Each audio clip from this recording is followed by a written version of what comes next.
কালকেও যজ্ঞ চলবে, পরশুদিনও সকাল থেকে ঠাকুর প্রতিস্থাপনার নানা রকম প্রস্তুতি চলবে।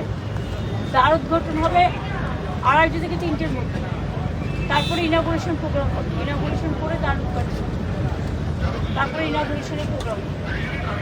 সমুদ্র স্রোত এবং সমুদ্রের মধ্যেই তো আমাদের বাংলার সবচেয়ে বড় শান্তির প্রতীক নামধাম, যেটা শান্তি চৈতন্যদেব কত বছর আগে তিনি এই মন্ত্র নিয়ে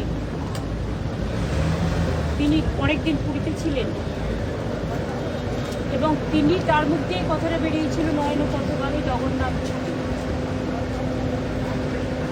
দীঘায় যেহেতু একটা সমুদ্র আছে এবং সমুদ্রে লোকে বেড়াতে আসে, এখানে একটা তীর্থস্থান হলে পর্যটকদের আকৃষ্ট করে।